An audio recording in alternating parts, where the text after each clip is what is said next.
እግዚአብሔር እስኪነሳ ያለው ሲቀይ እንዳይመስላችሁ ቶሎ አይነሳም። ድሮም ጸልዬ ነበር እምንልበት ደረጃ እግዚአብሔር አይመጣም፣ አይዘገይም፣ አይቀደምም። የሚያድን እግዚአብሔር ብቻ ነው። እግዚአብሔር ግን እንደዚህ ያለ አይደል? እማድን እኔ ነኝ፣ እምታደግ እኔ ነኝ። እምታደጋችሁና እማድናችሁ ግን ስለ ክብሬ ደግሞም ስለ ባሪያዬ ስለ ዳዊት ስም ብቻ። ታላቁ የአሦር ንጉሥ ሰናክሬም እንዲህ ይላችኋል፣ ሕዝቅያስ አምላካችሁ እግዚአብሔር ያድናችኋል ብሎ እንዳያታልላችሁ፣ እግዚአብሔር አለ እንዳይላችሁና እንዳትታለሉ ይልና አንድ የምጸት ቃል ይናገራል።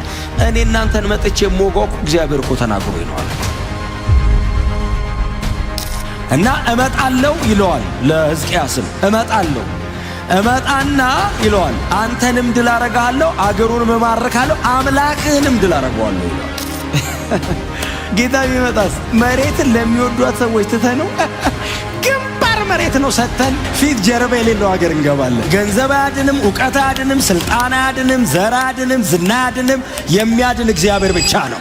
ንጉሡ ሕዝቅያስ በእስራኤል ታሪክ መካከል ካሉ በይሁዳ ከተነሱ ነገስታት መካከል በአባቱ በዳዊት መንገድ ሄዷል የሚባል በነገሰበት በመጀመሪያው ዓመት ጀምሮ መንገዱን ከእግዚአብሔር ጋር አያይዞ በጣም ብዙ የማምለኪያ አጸዶችን በኮረብቶች ላይ ያሉ ቤተ ጣዖታትን ያፈራረሰ በጣም የተመሰገነ ንጉስ ነው። ንጉሡ ሕዝቅያስ ደቡብ እስራኤል ላይ ይሁዳ ላይ ነው የነገሰው። ለ29 ዓመት አካባቢ የመንገስ እድል ነበረው። ከገጠሙት በጣም ጠንካራና ከባድ ቻሌንጆች መካከል አንዱ በአሦር ነገስታት አማካኝነት ወደሱ የደረሱ መልእክቶች ናቸው። ሰውየው ከነነዌ ተነስቶ ነው ወደ ሰሜን እስራኤል መጥቶ፣ ይገርማቸዋል፣ ሰሜን እስራኤልን ድል አድርጓታል።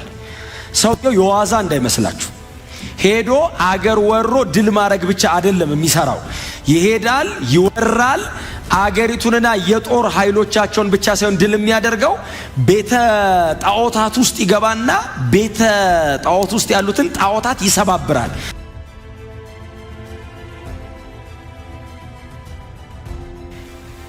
በጣም የትዕቢቱ ጥግ አይደለም ሰናክሬም።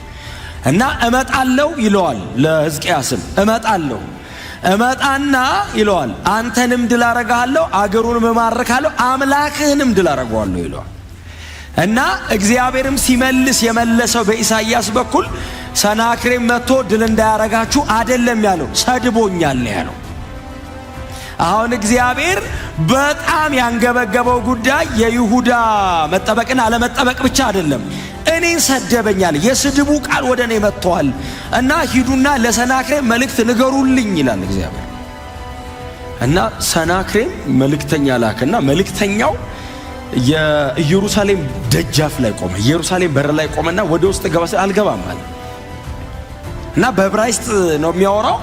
ሲያወራ ከታላቁ ንጉስ ከአሦር ንጉስ ከሰናክሬም የተላከ መልእክት ነው አድምጥ ይለውና ቆሞ ይሰማሉ።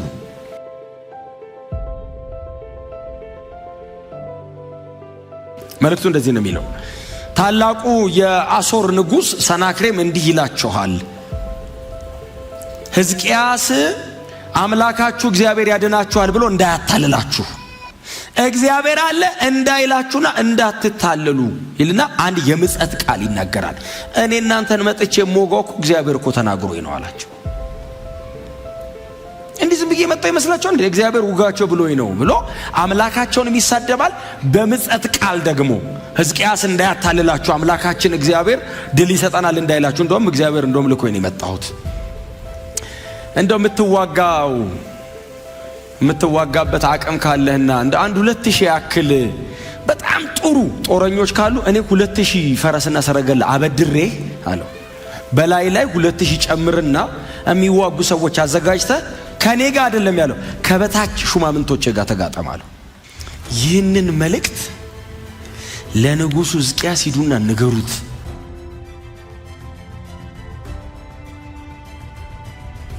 አሉና ሰጡት ጥቅልሉን። እነ ኬልቅያስ በብዙ ድንጋጤና ፍርሃት ስለዚህ ሮጠው ሄዱና የአሦር ንጉሥ የላከልህ መልእክት አለ ደብዳቤ አሉት። ምንድነው አለ። እንካ አሉት። ተቀበለ። ብቻውን አነበበው። ሲያነበው ጉዳዩ የሕዝቅያስና የሰናክሬም አይደለም፣ ጉዳዩ የእግዚአብሔርና የሰናክሬም ነው። ስለዚህ ሕዝቅያስ ይሄንን ደብዳቤ አንብቤ መልስ ለመስጠት ያለኝን ኃይል አላሰባስብም አለ። በእግዚአብሔር ፊት ገብቼ አነበዋለሁ አለና ወደ እግዚአብሔር ቤተ መቅደስ ገባ ይላል። ወደ ቤተ መቅደሱ ገብቶ የተቀበለውን ደብዳቤ በእግዚአብሔር ፊት ዘረጋው እና ሕያው እግዚአብሔር ሆይ ይሄንን ደብዳቤ አነብልሃለሁ አለው። ይሄ ደብዳቤ የተላከው ላንተ ነው አለው ለእግዚአብሔር። ለእኔ አይደለም ላንተ ነው።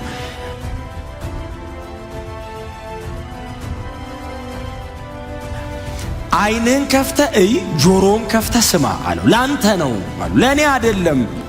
እግዚአብሔር ሆይ አለው፣ ጆሮን ከፍተህ ሰምተሃል ወይ? ዓይንህን ከፍተህ አይተኸዋል? ይሄን ደብዳቤ ከሰማህና ካየ በል መልስ ላክ አለው ለእግዚአብሔር። መልስ ላክ ብሎት አልቆመም። የሰራዊት ጌታ እግዚአብሔርን ለመስማት ቆሞ እሺ ተናገር አይደለም ያለው፣ መልስ ላክ አለውና ምን እንዳደረገ ታውቃላችሁ?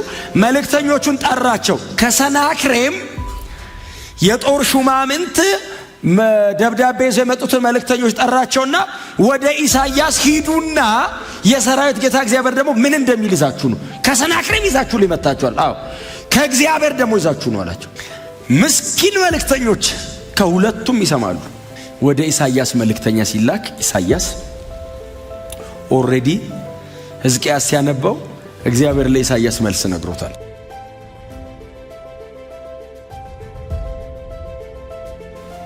ኢሳይያስ መልእክተኛ ተልቆበት የእግዚአብሔርን ድምፅ የተናገረው ለመሆኑ የሰደብከውና ያቃለልከው ማንን ነው? ለአሦር ንጉሥ ነው። ድምፅንስ ከፍ ያደረግከው ዓይንንስ በኩራት ያነሳኸው በማ ላይ ነው? በእስራኤል ቅዱስ ላይ ነው እንዴ? እግዚአብሔር ነው የሚጠይቀው። በመልእክተኞች አማካኝነት በአምላክ ላይ የስድብ መዓት አውርደሃል። አያቸውን ጉዳዩን እግዚአብሔር ሲቀይረው እግዚአብሔር ወሰደው ማለት ነው። አሁን በመልእክተኞች አማካኝነት ሕዝቅያስና እስራኤልን የኢየሩሳሌምን አቅም ሳይሆን አምላክን አዋረድክ አለውና እንዲህም ብለሃል አለው። እግዚአብሔር የተነበበለት ሰዓት አይደለም የሰማው፣ ሰናክሬም ቆሞ ያወራ ሰዓት ነው እግዚአብሔር የሰማው። እንዲህ ብለህ ጽፈልኛል ሲል እንዲህም ብለሃል አለውና በብዙ ሰረገሎቼ የተራሮቹን ከፍታ የሊባኖስንም የመጨረሻ ጫፍ ወጥቻለሁ። ረጃጅም ዝግባዎችን ምርጥ የሆኑትን ጥዶቹንም ቆርጫለሁ። ወደ ሩቅ ዳርቻዎቹ ወደ ውብ ደኞቹም ደርሻለሁ።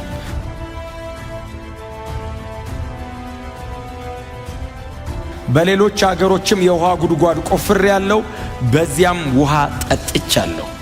በእግሬ ጫማዎች የግብፅን ምንጮች ሁሉ ረግጬ አድርቄያለሁ። ይሄ ሁሉ ሰናክሬም ያለው እግዚአብሔር የሰማው ነው። ከብዙ ጊዜ በፊት ይላል እግዚአብሔር ሰናክሬምን ሪማይንድ አረገው። ላስታውስ ይሄን ብለሃል ላስታውስ አለና ከብዙ ጊዜ በፊት ይህን እኔ እንዳደረኩት አልሰማህም ነበርን? ግብፅን እንደቀጣኋት አልሰማህም? ግብፅ ሄጄ ምንጯን ረግጬ አድርቄያለሁ ሲል ባህር ከፍያለሁ አለው እግዚአብሔር። ትዝ ካላለ አንተ ጋር ደግመዋለሁ። እቅዱን ገና ድሮ አውጥቼ አሁን ግን እንዲፈጸም አደረኩት። አንተ በተለያዩ መንግስታት እየዞርክ እነዚህን ነገሮች እንድታደርግ እኔ አስቀድሜ አቅጄ ከኔ ዕውቅናና ሉዓላዊ ስልጣን ውጭ አይደለም የምትሮጠው አለው።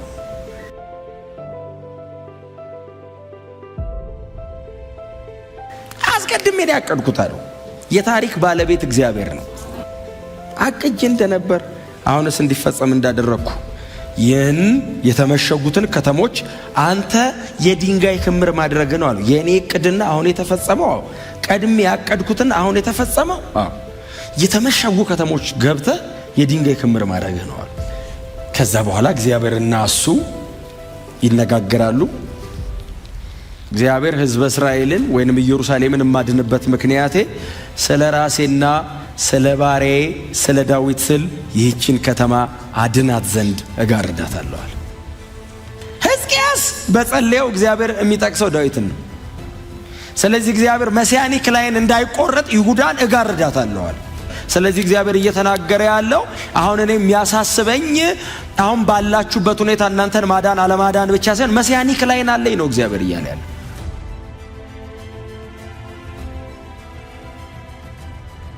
በዚህ ዘር በኩል የሚቀጥል በጣም ብርቱ የሆነ የማዳን እቅድ ውስጥ አለሁ አለ እግዚአብሔር።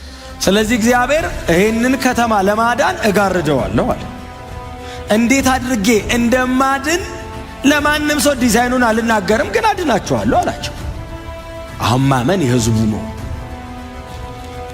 ሰናክሬም እንዳትታለሉ እግዚአብሔር ያድነናል ምናምን በሚባል መንፈሳዊ ነገር ይላል።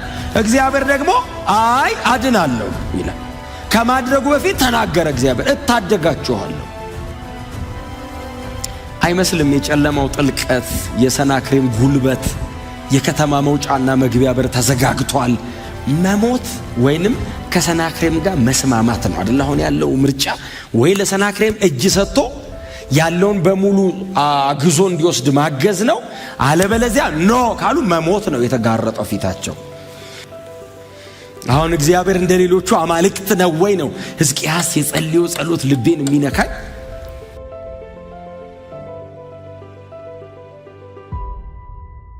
ማን እንደሆንክ አሳይ አለው። እነዛ ቢወድቁም እንጨትና ድንጋይ ነው አለ። አንተስ ሕያው ነህ፣ ከእጁ አድነን። አንተው ትችላለህ። የለም ሌላ አዳኝ። ገንዘብ አያድንም፣ ዕውቀት አያድንም፣ ስልጣን አያድንም፣ ዘር አያድንም፣ ዝና አያድንም። የሚያድን እግዚአብሔር ብቻ ነው። እርሱ ብቻ አምላክ ስለሆነ የምንከተለው። ሌላ አምላክ የለም። እግዚአብሔር በልጁ በኢየሱስ ክርስቶስ በኩል ብቻ ነው የሚያድነው። 100 መንገድ ካለ አንዱ ብቻ ነው እግዚአብሔር። 99 ውስጥ የለም እግዚአብሔር። እኔ አድናለሁ አለ። ሕዝቅያስም በጣም ኮንቪክሽኑ በጣም ሲሪየስ ነው። እነዛ ጣዖታት ናቸው፣ አምላክ አይደሉም። አንተ ግን ነህ አለው። አውቃለሁ አለው። እግዚአብሔር መልእክተኛ ላከ። ስለ ራሴ ነው ማድናቸው አለው። ጌታ ቢመጣስ መሬትን ለሚወዷት ሰዎች ትተህ ነው? ግንባር መሬት ነው ሰተን ፊት ጀርባ የሌለው ሀገር እንገባለን።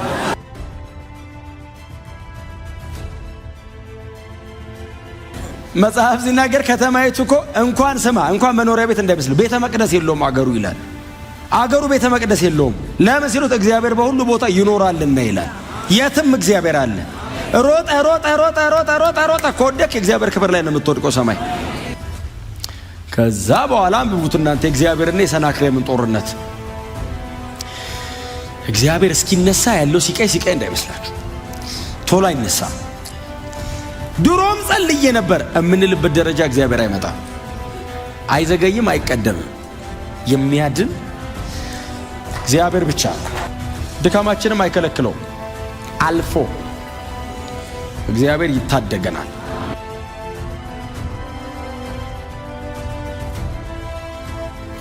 የሆነው ይሄው ነው። የእግዚአብሔር መልአክ ሌሊት ወደ አሶር መንደር መጣ ይላል። እነ ሰናክሬም ወሬ ሰሙና የግብፅ ንጉሥ ሊወጋህ መጥቷል ሲባል የግብፅ ንጉሥ ልብና የምትባል ሀገር ላይ ሊገጥም ሰናክሬም ተመለሰና መልእክት ላከበት። እመለሳለሁ፣ እስክመለስ ድረስ ራስን አዘጋጅተ አስበበት ጠብቅ ብሎ ተመልሶ ሲሄድ በዚያች ሌሊት የእግዚአብሔር መልአክ ወደ አሶር ሰራዊት መንደር ወረደ ይላል።